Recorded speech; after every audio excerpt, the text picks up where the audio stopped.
We're now just going to have a bit of a musical break, and we're fortunate that David Rovics, a US singer-songwriter, is here, and he's going to be accompanied by Kamala, a local activist that I'm sure a lot of you will be familiar with, and they're going to sing a couple of songs.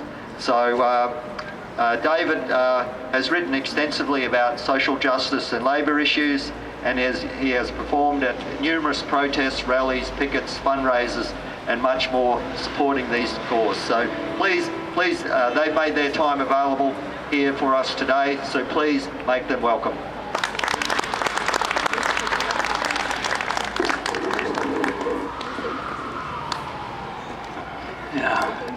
In April 2016, at a Australian-run island prison, Omid Masoumali immolated himself. And,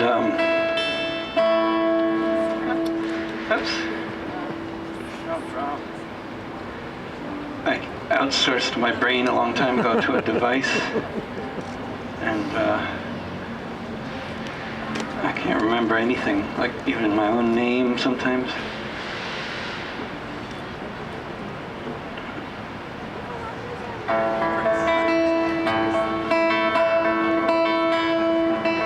There's an ancient Iranian poem that all the Iranians here are familiar with, and if you don't know it, it's a really short poem, and you can find it online in lots of different languages. It's called Layla and Majnun, and Majnun and Layla were in love, but they couldn't be together, and Majnun wandered into the desert and died.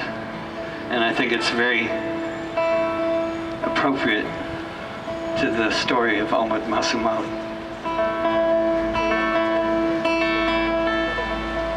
When Layla met Majnun,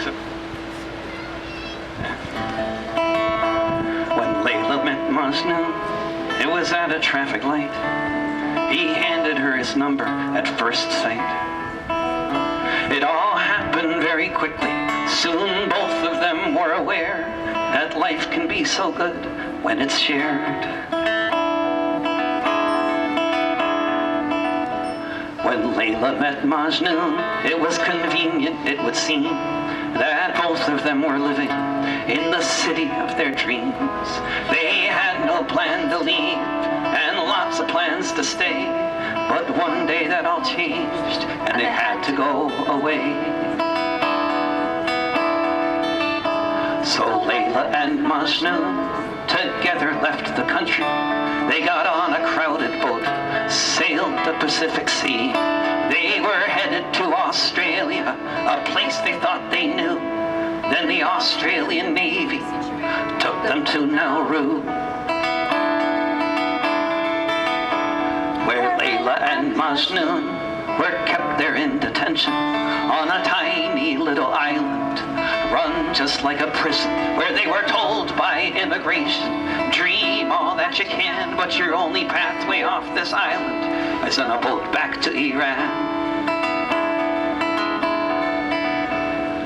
Layla and Majnun, amid the heat and damp, tried to make the best of life in a prison camp. But the strongest of foundations eventually will shake, and the strongest of hearts eventually will break. Layla and Majnun were on an island when one day there came some visitors from the UN. The next thing Layla knew, she was witness to the scene of her beloved doused in gasoline. Layla saw Majnun in a state no one should be in. Bright flames rising, burning off his skin. Sometimes you can reach a point so beaten down, so tired, the only action that seems left is to set yourself on fire. When Layla met Majnun,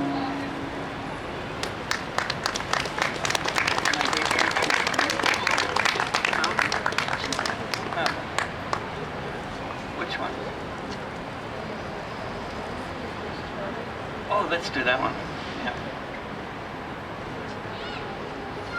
You know, most people living in Australia are descendants of refugees. And this is an objective, easy thing to say. Doesn't require much knowledge of Australian history. But it's a frequently denied reality because it's a very inconvenient reality. And it's the exact same reality with slight variations shared by the United States and Canada, where I'm from, where most people are descendants of refugees. Huge numbers, of course, are descendants of people who are forcibly taken there in chains from Africa, and then significant numbers are also descended of indigenous people, you know. But most people are descended from refugees from all over the world, and that's true of every side of my family. English, Irish, Hungarian, and Russian, all refugees.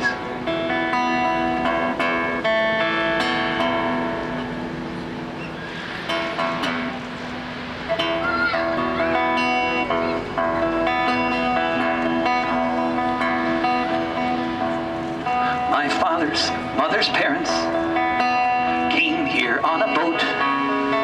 They came from a land of kings and queens, but on the wrong side of the moat. My father's parents came here on one too. They didn't want to leave Austria, but it was the thing for Jews to do. I don't know your story, but I'll bet it's more or less the same. What kind of war or famine was on when your family came before their ship arrived?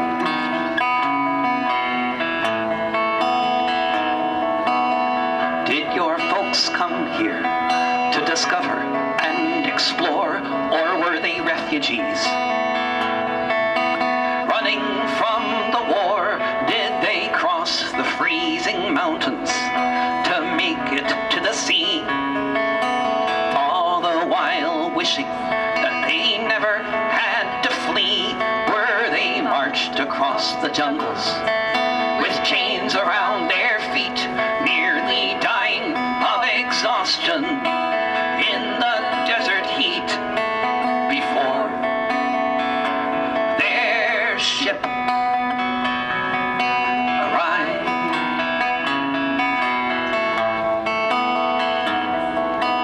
Did they make a life here, or were they kidnapped and detained, held for years in limbo as their optimism waned? Were they turned down for asylum and told they shouldn't lie, then sent off to be tortured, sent back home to die? Or did they get to move here, create their lives anew? Or are they held on Christmas Island, asking what on earth they can do before their ship arrived?